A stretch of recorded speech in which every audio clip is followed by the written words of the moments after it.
Finna move on to a story that I'm still up in the air about. Shouting is not how the moment begins. Hesitancy is the first step. A pause, a lengthy one, the sort that weighs more than rage. The host is leaning forward slightly, her eyes squinted, and her speech stern but measured as the camera rolls. He acknowledges that he isn't sure how to tackle this story at all. He doesn't agree with the version being told, not because it's ambiguous. He states that his response to Tamar is still up in the air. As he turns to Tamar's most recent interview, that doubt lingers in the air. Not much of it is repeated by him. He does not need to. It only takes a moment. Tamar claims she has no idea what actually occurred to her. She recounts a typical evening that starts with a party, friends, and returning home, but finishes without much clarity. No responses, just the fallout. And that's when things get tense. The host looks away from the video and speaks to her directly. His voice becomes harsher. He accuses her of doing just enough, meaning he doesn't mention anything specific, but just enough to raise suspicions, enough to spark blogs, enough that the holes can be filled by the internet, enough to later claim, in a sense, and take a back seat. The line that explodes the room comes next. You were a goddamn bald-headed, bold-faced liar. He accuses her outright of lying. Social media takes off in a matter of minutes. Every word of Tamar's interview is analyzed by viewers. Commenters disagree over what she said and didn't say. Some say she's defending herself. Some say she's completely reinventing the evening. The title that is quickly going viral online, Tamar Braxton says doctors confirmed a life-altering diagnosis. After spending the night with Mendeecees, it's placed on top of everything. Here's the issue though. There is no diagnosis in the video under discussion. Not a physician. I don't like that. I don't like that at all, because I'm telling you to your damn face, you was a bold-faced, bald-headed. No affirmation. Just a tale that revolves around the same unsolved question. How can someone wake up hurt, swear they were on the verge of death, and still claim they have no idea what happened? The host starts tugging at that strand. The locations, the rides, who remained, who departed, who went upstairs and who didn't. One thing becomes unavoidable as the internet takes sides. If Tamar claims she has no idea what transpired that evening, clearly, someone else believes she does. Furthermore, he claims that the truth is not lacking. People are avoiding it. After the accusation is made, the narrative slows down, and that's when the unease truly starts. Because what comes after the insult and the rage is reconstruction rather than chaos. A meticulous, detailed account of the evening that Tamar claims she can't recall in its whole, provided by someone who is adamant that he can recall every detail. He begins by completely rejecting the framing. He claims that this had nothing to do with Tamar hosting a friend's birthday celebration. From the beginning, he declares that story to be untrue, not in error, not misinterpreted, untrue. And he claims that it puts him in a tale where he doesn't belong, which makes him appear personally hurt by it rather than because of his reputation. He says he doesn't like the birthday party narrative and rejects it. Instead, what he puts out is ordinary, almost aggressively normal. A crowd searching for a place to dine. Calls were placed. Restaurants were shut down. A recommendation to get together at a well-known steakhouse. In an attempt to undermine any feeling of occasion, Tamar subsequently suggested, he highlights, how unceremonious everything was. There are no party signs, no setup for a celebration, just people wandering around at night.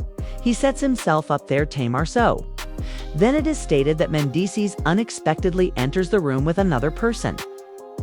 At first he doesn't accuse, he doesn't assign labels, simply emphasizes timing. After just 3 get-togethers, the atmosphere abruptly shifts due to the arrival of someone else. The night continues to move after that, somewhere else. Then one more recommendation. A location That you went to throw a birthday party for a friend and this friend did you so wrong. That's not right, Tamar, and it's not fair to me. And my location named Sauce. He claims that he had no desire to go. He cares about that little detail. He says it again. He desired to return home. Despite his reluctance to follow the plan, he drives himself until plans change once more. At that point, he claims Tamar proposes that they leave the car at her house. They may go somewhere else together. The story is now logistical rather than dramatic. Where did they drive? Who was riding with whom? However, the tone continues to tighten since every logistical detail is being used to refute something that Tamar subsequently made public. That concept implication without declaration repeats itself in his thoughts. He stops and inquires as to why she would present the evening as though she had been kind to a buddy who later mistreated her. It's unfair, he says. Unfair, not simply erroneous. In the midst of his rage, he makes the uncommon emotional admission that it damaged his feelings. He presents himself as collateral damage in an attention-grabbing narrative. He claims that the was never comfortable with the relationship that you and Mendeecees had in front of me, okay? All of that, you at the music video shoot in your booty shorts, sitting on top of him meeting us up at restaurants every time we met up, I was very uncomfortable with it. The story she wrote offended him after then.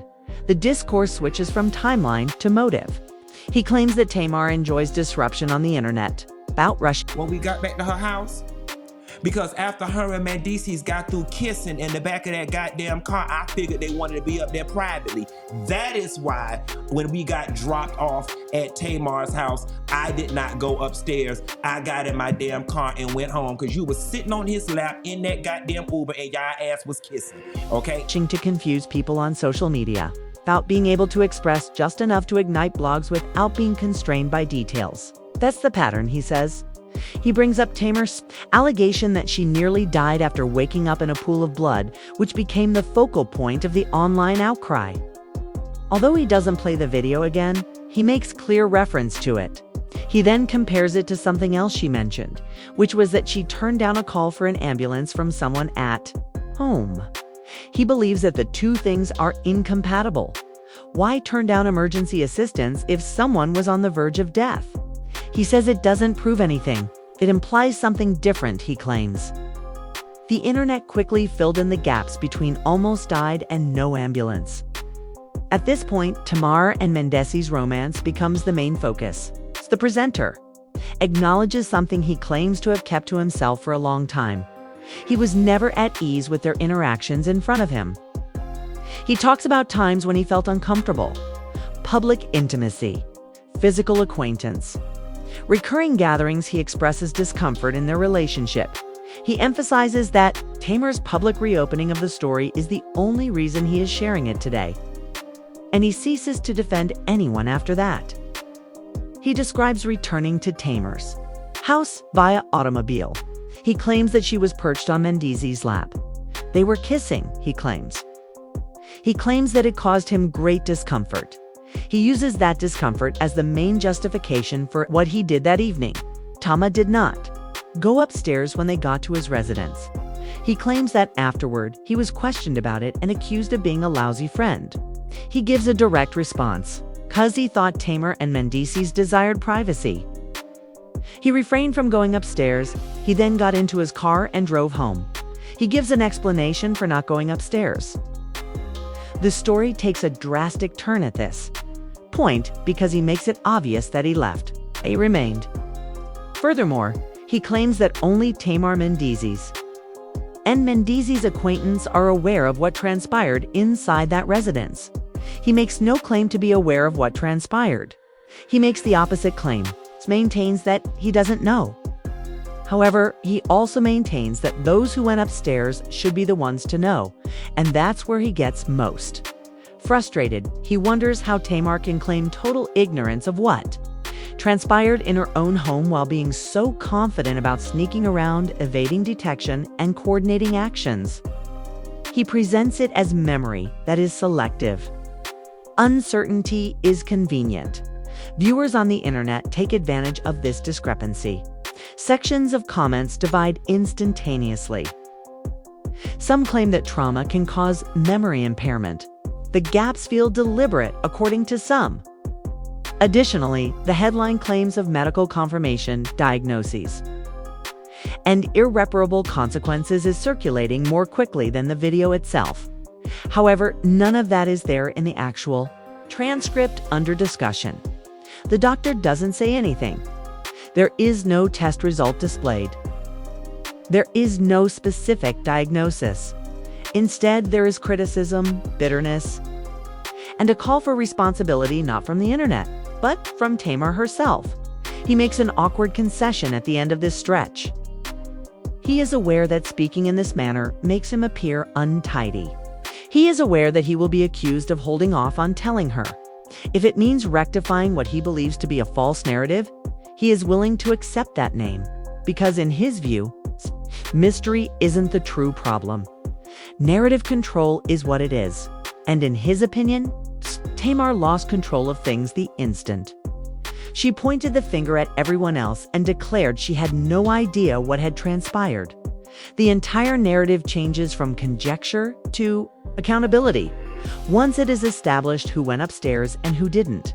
Not accountability under the law, narrative accountability. It's a kind that determines who the internet chases and who it believes. Tamar is not charged with any particular act by the host. Skake's a more disturbing action. Skake, he identifies trends. He reminds viewers that he had uncomfortable times long before this conversation. But he decided to ignore them at the time because he thought silence was necessary for friendship. He now acknowledges that it might have been a mistake to remain silent.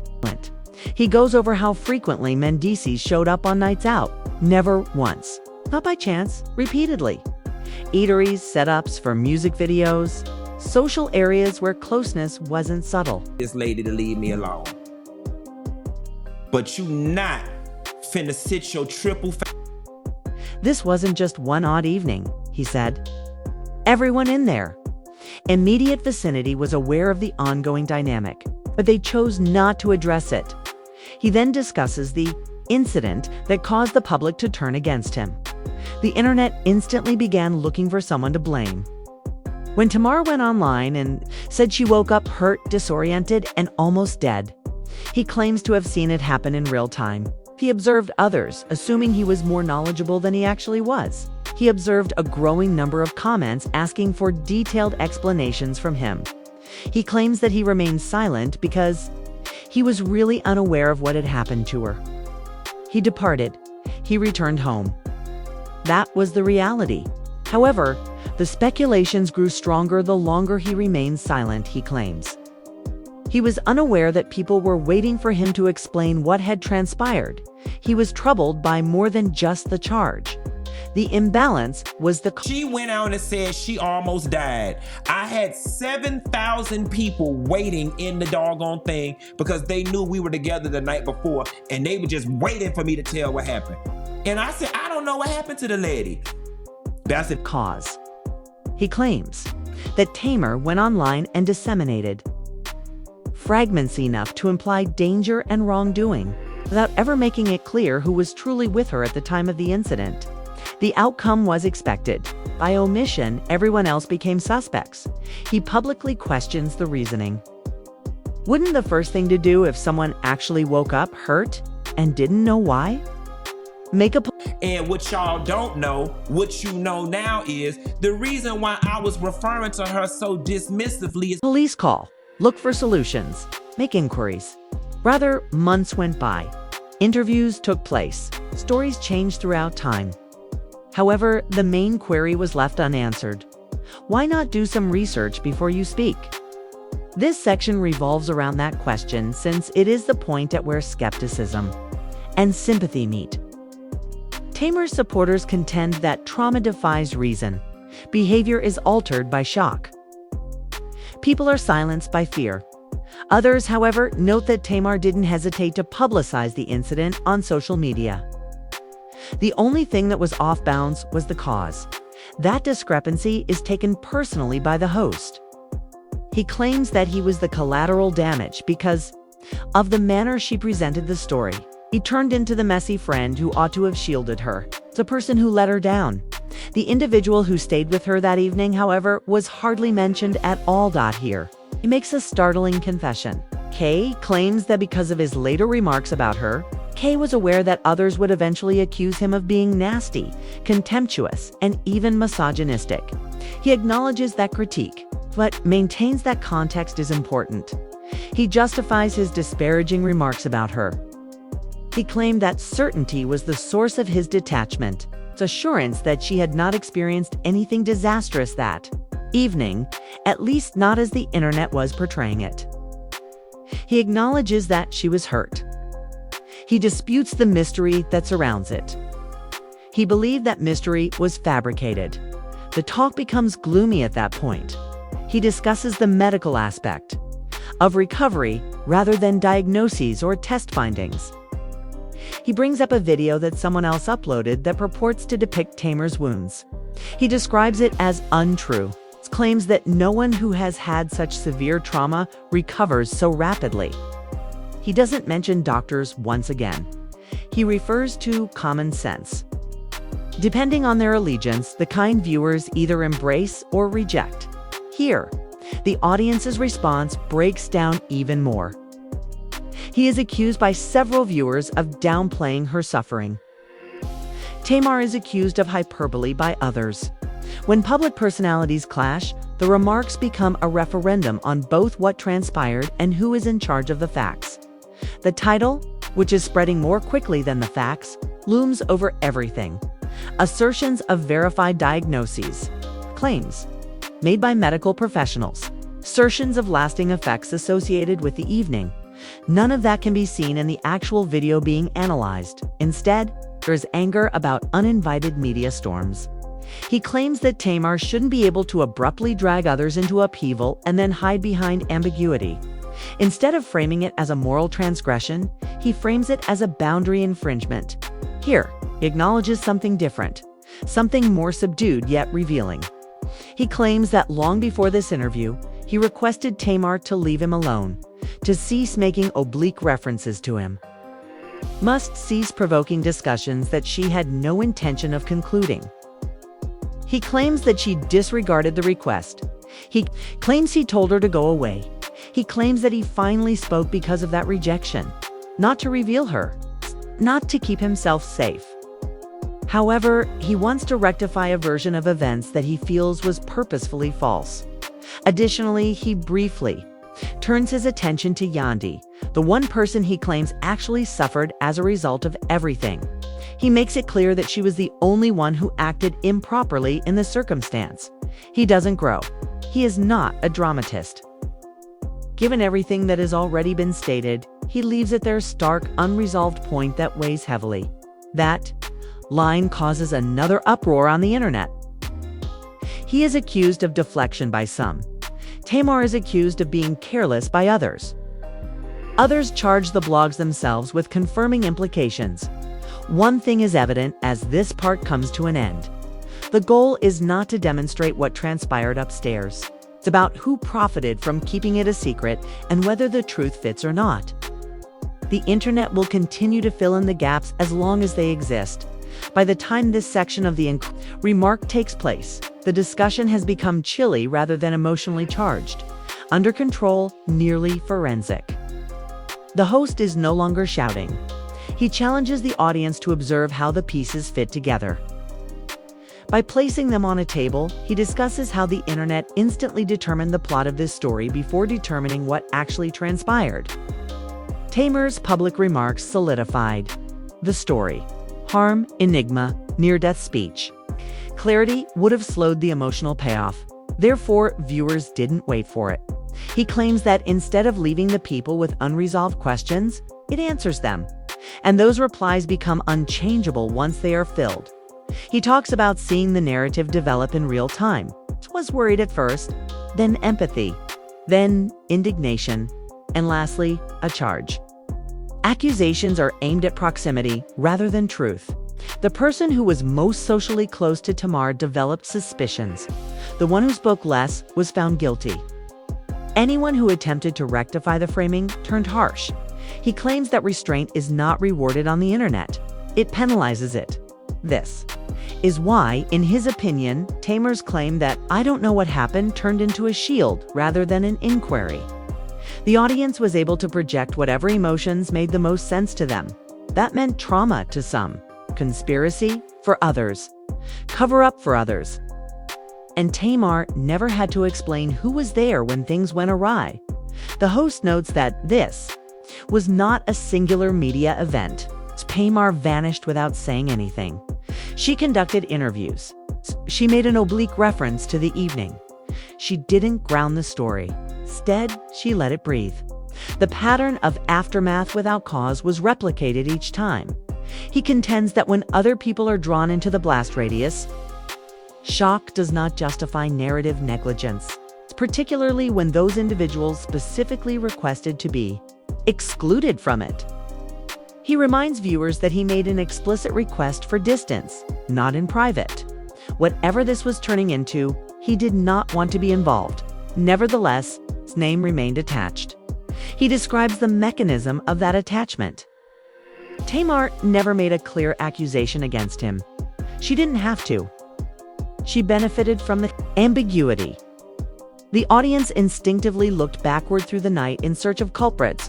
When she stated she woke up hurt and didn't know why, he had been there before. He thus gained relevance. He refers to such move as familiar, not by chance, a method to stir conversation without owning consequence. After then, he slows down the narrative once more and walks through the aftermath of the story rather than the night. The phone calls, the messages, the presumptions.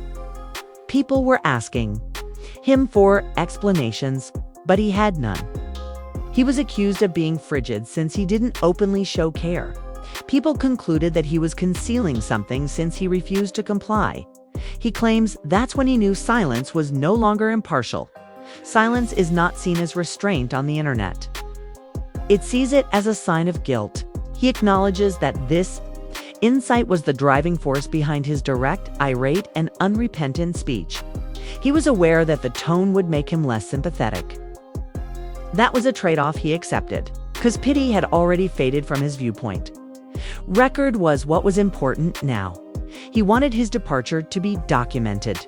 He wanted the fact that Tamar wasn't alone to be documented. He wanted it documented that the individuals who stayed above were known, even if she purposefully kept their identities a secret. He wanted to make it clear that misunderstanding did not help him. He then discusses the story's most explosive layer, which is the one that dominates headlines and THUMBNAIL's medical assurance.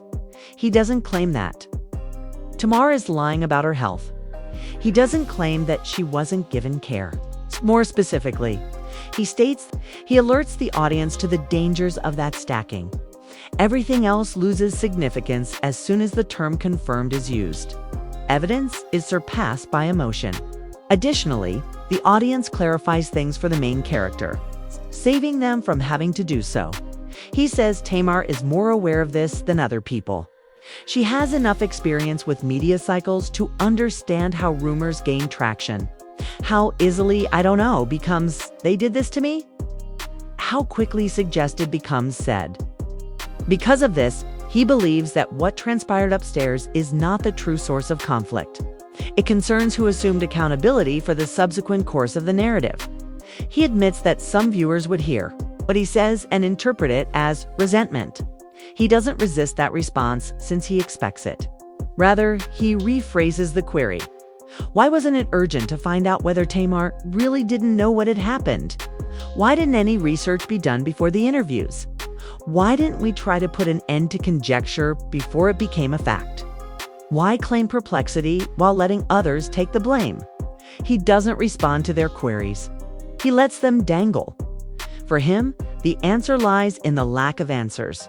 He makes a quick return to Yandi to remind viewers that repercussions spread, not to elaborate or sensationalize.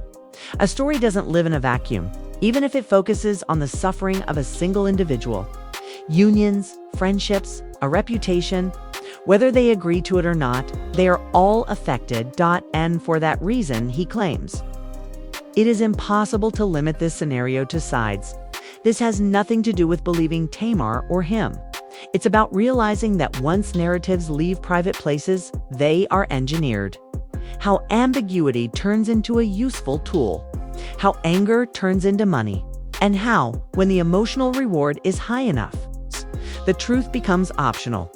The suspense doesn't go away as this section comes to an end. Instead, it intensifies. Because the viewer is suddenly faced with an issue that the internet despises. Here, there are no pure baddies. There are no pure heroes. Only those who spoke and those who did not. And a narrative that became more audible each time clarity was eschewed. Additionally, the assumptions grow more ingrained the longer the gaps persist. By the time the discussion gets to this point, the dispute is about consequences rather than interpretation. No one is being persuaded to change sides by the host. He's attempting to explain why no one can escape a story's route unharmed once it reaches a certain speed. He explains how the media's storm hardened rather than simply growing. What started off as uncertainty solidified into certainty. Repetition took the place of verification, not the emergence of new facts.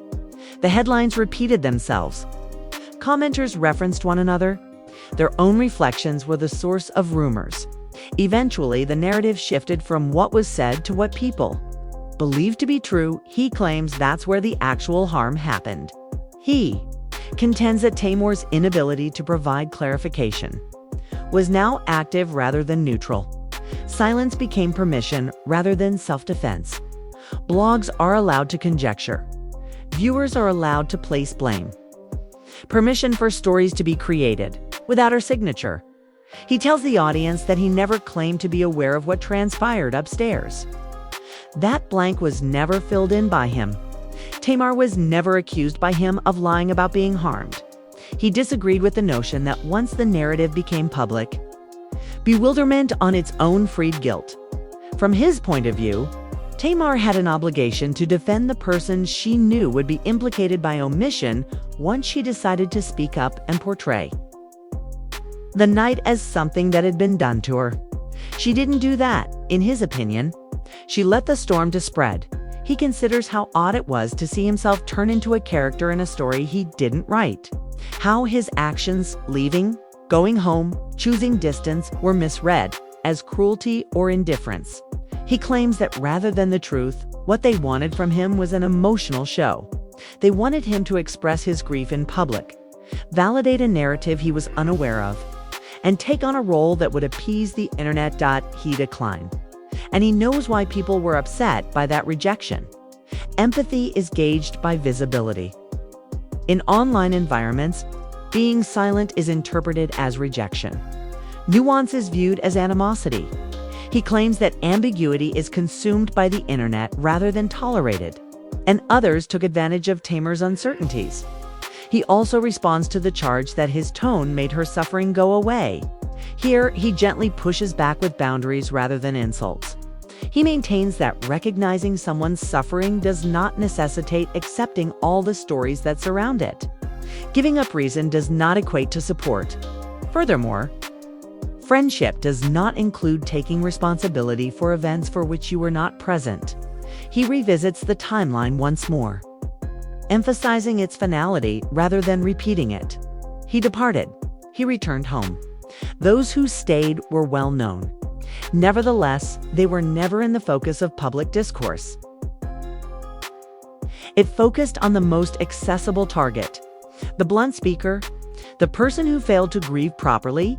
He contends that this disparity shows how stories select their antagonists. He then extends the perspective beyond Tamar and himself. He discusses how tales like this undermine confidence between all parties involved in addition to harming individuals. Relationships break under pressure. They were never designed to sustain once implication takes the place of actuality. Private moments are turned into public property. Silence becomes into proof, and the truth starts to be negotiable. He acknowledges that people will probably remember him as the messy character in this tale. He claims to have come to terms with that. However, He wants the audience to comprehend why he spoke at that particular time, not to exact revenge, not for influence. However, he felt that the version of events that was being spread was unfair to reality as a whole as well as to him. Here, he makes an insightful statement. It gets more difficult to correct a falsehood or exaggeration without coming across as cruel the longer it is left unchecked. Time is of the essence. Additionally, he believed that Tamar's timing was calculated. The audience had already been emotionally invested in one version by the time he answered BHE, making the correction required shattering an illusion. He also challenges the notion that he ought to have dealt with things in private. He contends that Tamar's privacy ended the once she went public. After the interviews were placed, when posts on social media became live, after the consequences were made public, silence then turned into complicity in an unfinished story. According to him, the phrase incomplete causes him to halt. Not untrue, not made up, not finished. He also cautions that the most harmful form of stories are incomplete ones. They stimulate creativity. Outrage is rewarded by them. Patience is punished by them. He offers one last clarification as the discussion draws to a close. One that is subtle but significant. He claims that only one individual was clearly hurt by the entire event in all of this pandemonium. Clip 1531 to 1536. He claims that Yandi was the only one who made a mistake. He doesn't go into detail. He is not a dramatist. It's not a weapon he uses. He just says it, seemingly leaving the suggestion in its proper place. Everything that came before it is reframed by that moment, because it implies that someone else took in the actual fallout in private, quietly, and without making headlines as the internet debated narratives and blame. He concludes this section by embracing the moniker that the internet has already bestowed upon him. He will take responsibility if disclosing the entire background makes him untidy. He'll wear that too if it makes him harsh to reject an incomplete narrative. He claims that being reinterpreted as the antagonist of a night he didn't stay for is something he will not tolerate. The story doesn't end there, it solidifies, because the audience is now faced with a final, unsettling reality. Once a story becomes public, it no longer belongs to the individuals who experienced it. After everything has been spoken, what's left is residue rather than clarity. It belongs to the people who consume it and determine what they need it to represent. The kind that remains after a narrative has been told to many times to ever revert to its original form. The host is no longer concentrating on Tamar's interview at this point. He is concentrating on the results. The knock-on effect? The way a few well-chosen phrases sparked a chain reaction that was uncontrollable once it got going. He claims that because it requires accountability beyond emotion. This is the aspect that people seldom want to look at. He explains how, without ever stopping at evidence, the public discourse moved from inquiry to certainty. Questioning the story's meaning became frowned upon once the internet determined its meaning. Things was said that anyone slowing things down was reducing. Anyone who disagreed with it was charged with cruelty. Additionally, everyone who sought clarification was charged with supporting the incorrect group. He contends that this setting is precisely what makes incomplete stories so potent. They absolve everyone of accountability for their creations while allowing them to emotionally intervene. Tamar didn't have to be overt. All she had to do was stop short. He believes that suggestion, not lies, is the most perilous. This, he claims, is why the title went beyond the content. The conversation ended when viewers thought something conclusive had been confirmed. Confirmation puts an end to discussion. It substitutes conclusions for inquiries, and the truth loses its significance after that. He reiterates that there are no professional remarks, diagnoses, or medical confirmations in the content under discussion. Later on, the concepts were introduced through amplification, repetition, and interpretation. Additionally, once they were inside, they could not be taken out.